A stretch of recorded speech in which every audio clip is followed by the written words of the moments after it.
अस्सलामुअलैकुम। I hope आप सब खैरियत से होंगे। जैसे कि आप जानते हैं कि हमने चैप्टर नंबर 11 जो है वो स्टार्ट किया हुआ है। आज का जो प्रोग्राम है वो हम देखने वाले 11.20 जो है ये प्रोग्राम देखेंगे। और इस प्रोग्राम को देखने से पहले सबसे पहले हमने इसके जो है वो स्टेटमेंट को अच्छे से जो है अंडरस्टैंड करना होता है। देन हम प्रोग्राम की लॉजिक को जो है वो लिखते हैं। प्रोग्राम को स्टार्ट करने से पहले आपसे एक छोटी सी रिक्वेस्ट है कि अगर आपने चैनल को सब्सक्राइब नहीं किया तो चैनल को सब्सक्राइब कर दें और साथ में लगे बेल आइकन को भी प्रेस कर दें ताकि आने वाली नई वीडियो का नोटिफिकेशन आपको मिल सके। चलिए जी स्टार्ट करते हैं। हमारी स्टेटमेंट जो है वो सबसे पहले हम रीड करते हैं। Write a program that inputs are number. ठीक है, अब क्या है जी, हमने एक प्रोग्राम लिखना है जिसमें हमने इनपुट, मतलब इनपुट से हमें पता है कि हमने यूज़र से जो है वो कोई इनपुट लेनी है। क्या लेनी है? कोई एक नंबर लेना है। इनपुट का जब भी वर्ड यूज़ होता है, यूज़र से इनपुट लेनी है, तो हमें पता है उसके लिए हम कौन सा फंक्शन यूज़ करते हैं। स्कैन ऐप का फंक्शन जो है वो यूज़ किया जाता है। एक कोई एक नंबर जो है वो यूज़र से लेना है। अब वो जो नंबर एंटर करवाएगा उसको किसी ना किसी वेरिएबल में तो स्टोर करवाना है ना, तो उस वेरिएबल का नेम जो है वो आप कुछ भी रख सकते हैं।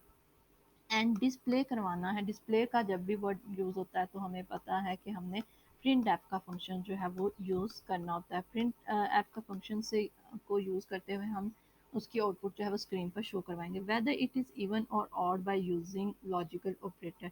अच्छा जी, अब हमने देखना है कि हमारा जो है प्रोग्राम वो इवन, जो भी वो वैल्यू एंटर करवाता है वो इवन होती है या ऑड होती है, ये हमने देखना है। और उन्होंने बता दिया, हमने जो है लास्ट चैप्टर में, चैप्टर नंबर 10 में ये प्रोग्राम किया था इवन और ऑड का। लेकिन यहाँ पर देखें, उन्होंने कहा है कि आपने इवन और ऑड नंबर्स देखने हैं कि यूज़र जो एंटर करवाता है वो इवन नंबर है या ऑड। इवन नंबर हमारे पास कौन से होते हैं? 2, 4, 6। ठीक है, जो 2 पर डिवाइड हो जाते हैं वो क्या होते हैं? हमारे पास इवन नंबर्स होते हैं। ऑड नंबर्स हमारे वो होते हैं जो हमारे 2 पर डिवाइड नहीं होते। ठीक है, जैसे 5 है, 7 है, ये हमारे पास क्या ऑड नंबर होते हैं। Using logical operator not. अब उन्होंने कंडीशन भी बता दी हुई है कि हमने कौन सी कंडीशन को यूज़ करना है। नॉट ऑपरेटर को, ये क्या हमारे पास लॉजिकल ऑपरेटर है नॉट, इसको यूज़ करते हुए आपने कंडीशन बनानी है। चलिए जी, प्रोग्राम स्टार्ट होता है। हमने सबसे पहले सी स्ट्रक्चर में क्या कहता है, सबसे पहले जो है वो आपने प्री प्रोसेसर डायरेक्टिव्स जो है वो लिखनी होती है। सबसे पहले हमने प्री प्रोसेसर डायरेक्टिव्स लिखते हैं। हैश फाइल, हमने हेडर फाइल्स को इंक्लूड करवाया। इन हेडर फाइल्स में जो है हमारी इनपुट आउटपुट से रिलेटेड जितनी भी डेफिनेशन होती हैं, स्कैन ऐप, प्रिंट ऐप से रिलेटेड जो भी डेफिनेशन हैं वो इन हेडर फाइल्स में लिखी जा चुकी हैं। अगर इन हेडर फाइल्स को हम इंक्लूड नहीं करवाते तो क्या होता है कि कंपाइलर हमें एरर देता है। वो कहता है प्रिंट ऐप का फंक्शन, मतलब कीवर्ड क्या काम कर रहा है, तो इस वजह से इनको जो है वो हमने इंक्लूड करवाना होता है। उसके बाद हमने मेन फंक्शन लिखना होता है। मेन फंक्शन में ये वर्ड क्या बता रहा है कि हमने इस प्रोग्राम ने कुछ भी रिटर्न नहीं करवाना। ठीक है, उसके बाद हमारी ब्रैकेट हमेशा स्टार्ट होती है। सबसे पहले हमने वेरिएबल को डिक्लेयर करना होता है। वेरिएबल को डिक्लेयर करवाया, क्या किया जी, हमने वेरिएबल को डिक्लेयर करवाया। हमने इंटीजर टाइप की डाटा टाइप रखवाई और एक वेरिएबल का नेम लिख दिया। एंड यहाँ पर आप नंबर लिख सकते हैं। वेरिएबल का नेम कुछ भी आप नम लिखना चाहते हैं, नम लिख लें, या कुछ ए रखना चाहते हैं, बी सी कुछ भी रखवाना चाहते हैं तो आप रखवा सकते हैं। यहाँ पर हमने जी वेरिएबल का नेम एंड नंबर से जो है वो फर्स्ट लेटर हमने ले लिया एंड जो है वेरिएबल का नेम रख दिया। वेरिएबल की जो डाटा टाइप है वो हमने क्या रखवा दी, इंटीजर। मतलब जो यूज़र जो है वो इंटीजर डाटा टाइप का की जो है वैल्यू एंटर करवाएगा। उसके बाद क्लियर स्क्रीन का जो है फंक्शन लिखा आपके। क्लियर स्क्रीन के यही स्पेलिंग जो है वो आपने फंक्शन के लिखने हैं, आपने कोई और स्पेलिंग नहीं लिखने। क्लियर स्क्रीन क्या करती है, आपके स्क्रीन पर आपके आउटपुट को शो करवाने से पहले जितना भी आपका स्क्रीन पर गार्बेज डाटा होता है उसको क्या करवा देती है, क्लीन करवा देती है। उसके बाद हमने वैल्यू एंटर करवानी है। हमें पता है हम स्कैन ऐप फंक्शन के साथ प्रिंट ऐप का फंक्शन मस्ट यूज़ करते हैं ताकि हमें स्क्रीन पर जो है वो एक मैसेज शो हो जाए कि हमने किस किस्म की जो वैल्यू एंटर करवानी है। प्रिंट ऐप का फंक्शन लिखा, ब्रैकेट के अंदर हमने क्या लिखा है, एंटर एनी नंबर। ठीक है, उसके बाद डबल कोटेशन को क्लोज किया, ब्रैकेट को क्लोज किया और सेमी कॉलन आपने हर स्टेटमेंट के लास्ट पे मस्ट लगाना होता है। इसके बाद क्या जी, ये एज इट इज़ आपको स्क्रीन पर शो होगा। एंटर एनी नंबर आपको शो होगा। उसके बाद ये स्कैन ऐप का फंक्शन लिखा, स्कैन ऐप के फंक्शन के बाद हमने ब्रैकेट स्टार्ट की, डबल कोटेशन के अंदर जहाँ हमने फॉर्मेट स्पेसिफायर बताना होता है कोमा लगाया और एम्परसेंड का साइन, ये क्या होता है, ये एड्रेस ऑपरेटर होता है। इसको हम क्या बोलते हैं, एड्रेस ऑपरेटर। क्या बताता है, मेमोरी में किस एड्रेस पर किस लोकेशन पर आपका वेरिएबल जाकर स्टोर होगा। यहाँ पर उस वेरिएबल का नेम लिखना होता है जिसकी वैल्यू हमने यूज़र से लेनी होती है। ठीक है, हमने n की वैल्यू जो है वो यूज़र से लेनी है, तो इस वजह से हमने यहाँ पर उस वेरिएबल का नेम लिखा। अब इस वेरिएबल की डाटा टाइप क्या है, इंटीजर है, इस वजह से हमने यहाँ पर फॉर्मेट स्पेसिफायर परसेंटेज डी लिखा, क्योंकि इंटीजर डाटा टाइप की फॉर्मेट स्पेसिफायर क्या होता है, परसेंटेज डी होता है।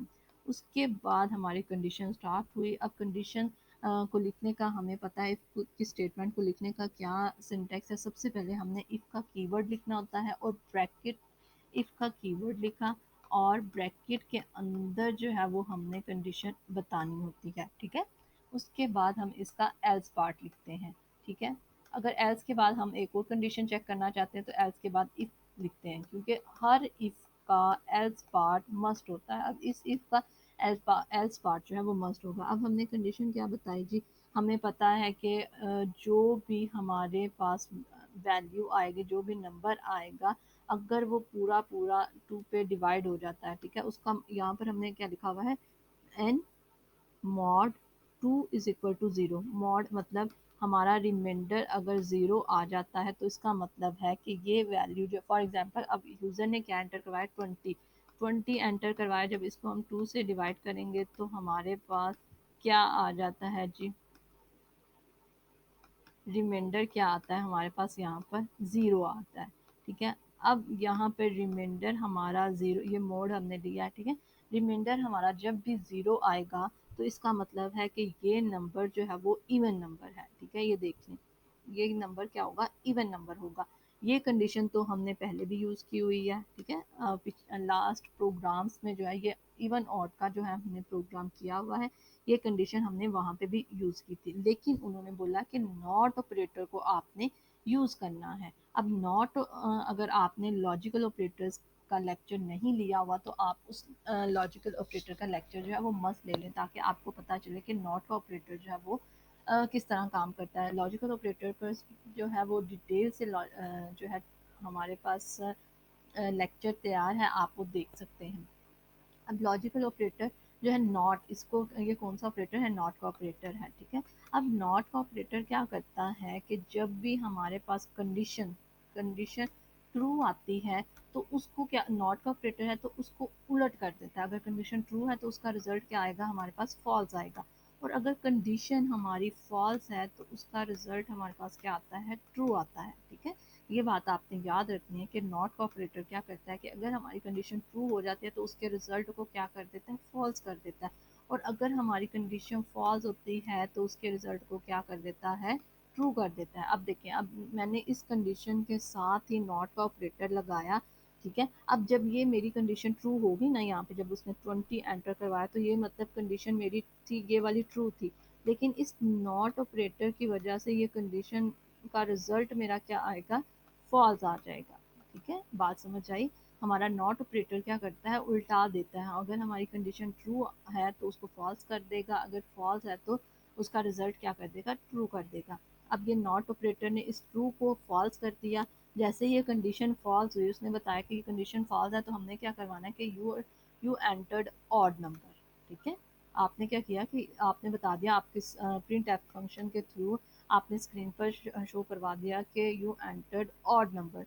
जैसे ही ये कंडीशन फॉल्स हुई, ठीक है, अब ये कंडीशन जो है एग्जीक्यूट नहीं होगी। हमें पता है जब हमारी ये कंडीशन ट्रू होती है तब ये इसकी नीचे वाली स्टेटमेंट जो है वो एग्जीक्यूट होती है। जैसे ही ये कंडीशन फॉल्स हुई, हमारा कौन से वाला पार्ट एग्जीक्यूट होगा, एल्स वाला पार्ट जो है वो एग्जीक्यूट होगा। उसने एल्स वाला पार्ट देखा, उसमें क्या लिखा हुआ जी, उसने जी एल्स वाले पार्ट में भी एक प्रिंट ऐप का जो है वो फंक्शन यूज़ किया हुआ है और एक मैसेज डिस्प्ले करवाया हुआ है। ब्रैकेट स्टार डबल कोटेशन के अंदर आपने टेक्स्ट लिखना होता है। टेक्स्ट लिखा है यू एंटर्ड इवन नंबर, तो क्या आ गया, यू एंटर्ड इवन नंबर, क्योंकि ये हमारी कंडीशन क्या हो गई थी, फॉल्स हो गई थी। अब देखिए, फॉल्स होने की सूरत में एल्स वाला पार्ट चला, अगर हमारी ये कंडीशन ट्रू होती तो ये प्रिंट वाला पार्ट जो चलना था। फॉर एग्जांपल अब क्या होता है, हमें यूज़र जो है वो क्या करवाता है, कोई 7 नंबर जो है वो एंटर करवाता है, कोई एक नंबर एंटर करवाता है। फॉर एग्जांपल उसने 7 जो है वो एंटर करवाया। अब क्या होगा, अब उसका हम टू के साथ उसका मॉड लेंगे, मॉड लेते हैं तो क्या देखते हैं उसका रिमाइंडर जो है वो हमारा आता है ज़ीरो के नहीं। जब उसको टू के साथ हमने इसका रिमाइंडर लिया तो रिमाइंडर क्या आ गया, ज़ीरो नहीं आया, मतलब कोई और वैल्यू जो है वो रिमाइंडर में आई। यहाँ पे कंडीशन देखिए, यहाँ पे कंडीशन क्या हो गई हमारी, ये वाली कंडीशन क्या हो गई, फॉल्स हो गई। ठीक है, इसने मॉड उसका ज़ीरो तो नहीं आया ना, तो ये कंडीशन क्या हो गई हमारी, फॉल्स हो गई। फॉल्स हुई कंडीशन तो इस नॉट ऑपरेटर ने क्या किया, इसको ट्रू करवा दिया। ठीक है, हमने यही पढ़ा था ना कि नॉट ऑपरेटर का क्या करता है कि कंडीशन ट्रू है उसको फॉल्स कर देता है, अगर कंडीशन फॉल्स है तो उसको ट्रू करवा देता है। अब कंडीशन फॉल्स थी, उसको क्या करवा दिया, ट्रू करवा दिया। ठीक है, अब ये कंडीशन हो गई मेरी ट्रू। तो अब क्या, कौन सी वाली कंडीशन हम मेरी, मतलब कौन सी स्टेटमेंट चलेगी, इफ स्टेटमेंट के नीचे जो भी स्टेटमेंट्स लिखी होंगी, इफ कंडीशन के नीचे जो भी स्टेटमेंट लिखी होंगी वो आपकी एग्जीक्यूट होंगी। अब ये वाली एग्जीक्यूट होगी मेरी, और ये वाली कंडीशन जो है वो मेरी स्किप हो जाएगी। उसके बाद गेट सी एच का फंक्शन चलेगा और ब्रैकेट हम क्लोज कर देंगे। ये था आज का हमारा प्रोग्राम। अगर आपको इस प्रोग्राम में किसी भी बात की समझ ना आई हो, आप कमेंट सेक्शन में पूछ सकते हैं। दुआओं में याद रखिएगा। अल्लाह हाफिज़।